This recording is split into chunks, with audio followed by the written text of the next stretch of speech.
Usually, Brad, we do an Ask Brad, and we throw it to a famous cycling fan or someone within the peloton. Today, because we are here in front of a live audience, we're going to do a Q&A from the crowd.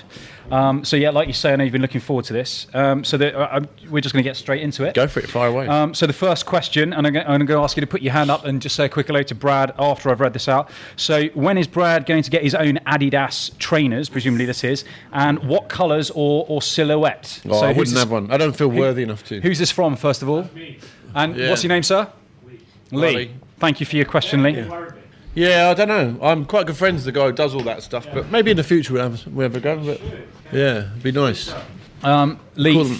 I'd call them because they have different names. The shoes, you know. I'd probably call them the Chorleys or something. Because Gary Aspen, he's from Blackburn, and everything's named like the Worley, you know, the Haslington, all those sorts of things, you know.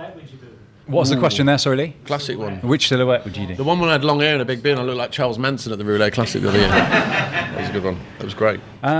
Thank you, Lee. Next one. Was the money an incentive, Brad, when you were cycling professionally? Who's this one from? Oh, has he gone already? Or she gone already? No, it was never. They're Absolutely not. not. No, and I think it's become more of an incentive for people now, isn't it? I was such a fan of the sport. I wanted to win. I always knew the races I was trying to win and what I was. That probably hindered my career because I was always aware of what I was doing. And even when I had the money, I wasn't interested in. We didn't want to move to Monaco and have the kids grow up and all that sort of stuff, you know. We didn't want them, you know. It was just about. It was always about the kids and stuff, and it was never about money. Cycling's, you know, it's a passion, and when you do your passion, you don't do it for your money, you know. Reassuring. Thank you. What's your favourite beer? Who's this one from? On draft, I quite like a San Miguel. Yeah. Matt, I throw this one to you actually. Yeah. I agree. It's quite. I mean, I'm not a big craft ale kind of person, but the San Miguel. I mean, I know it's kind of a bit. Yeah, I'm not really. It's just crisp and refreshing. And also, what's the old Estrella? I know it's a cheap Spanish lager, but I like it. It's just crisp, What's the one we refreshing. have at the World I Cup? like an uncomplicated lager. Sorry, guys. Mahu. Madam, It's nice and simple. But I like Baileys. Baileys is my favourite drink of all time. Yeah. All right. Before bedtime? Any time of the day, Graham. Breakfast. Anytime. Breakfast on your Just pour it cornflakes. over my cereal. Yeah. Adam? Yeah, I don't drink beer, so I'm just like a rosé spritzer kind of man. It takes, and there is nothing wrong with that. I Listen, I like rosé. It's fine. You're to a good like man rosé. for saying. Yeah, me thank too. you. You're a good man for saying. Brad's laughing at me, but I know he loves rosé. I do like a rosé. Yeah, especially in thank the you. summer. Loads Cheers, of ice, mate. Thank you. blackberries, Yeah, blueberries. exactly. There you go. Brad, here's another one for you. Were you glad you weren't riding today? Who's this one from? Absolutely. Are you still here? Absolutely. Hello, sir. Introduce yourself. Stuart, thank you for your question. Stuart, are you mad? It looked grim.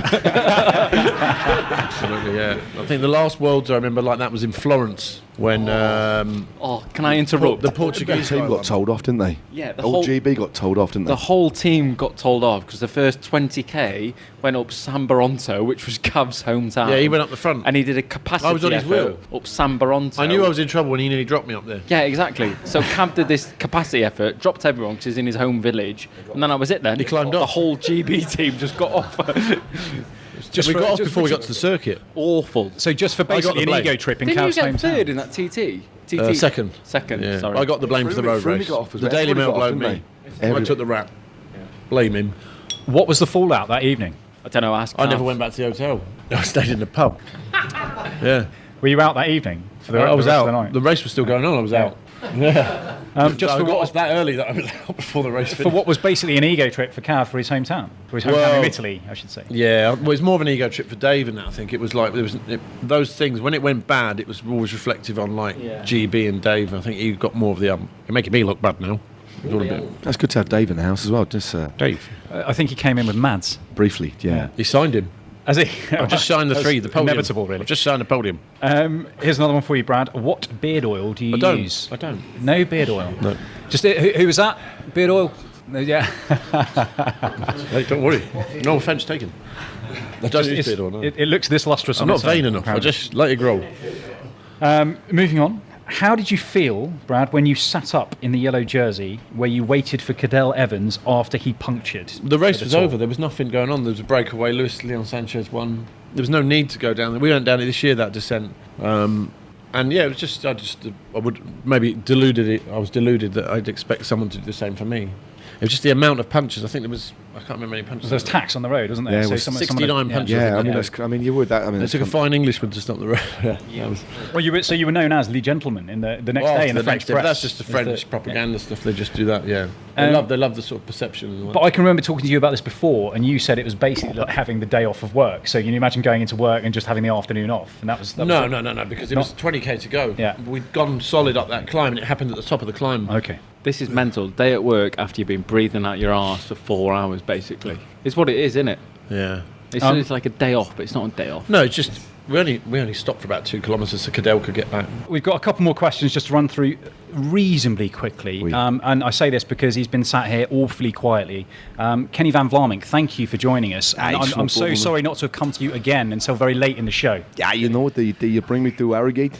I have a problem with the hovercraft coming over. Here's a question for you, Kenny, from the be floor. quick because I have to go. I need to go to speak to the other understand we've guys. taken up a lot of your time. Yeah, I'm wasting my time here.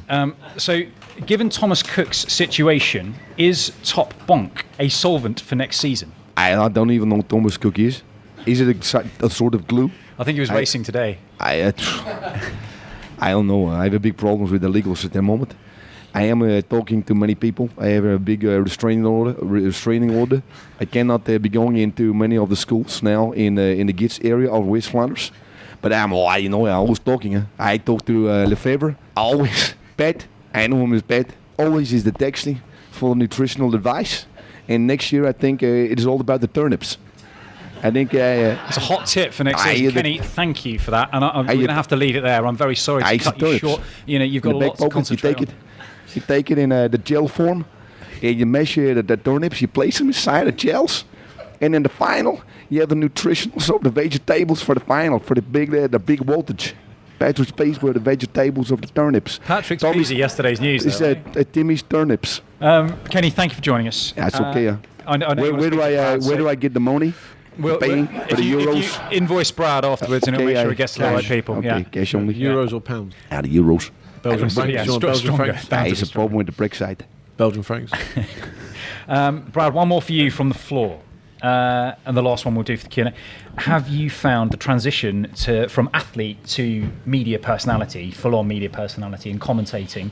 Have you found it difficult? How have you found it? No, I haven't found it difficult. Only because I couldn't have done it last year, and I couldn't have done it the year before. I think it needed me to detach from cycling to be able to do it, and I think I saw that this year in the Tour, where you kind of let your guard off, really. And this whole thing about when I was riding, it was you almost feel like it's uncool to admit that you love cycling. And once I retired and let go of your ego and everything like that, I just think, you know what, love it, who cares?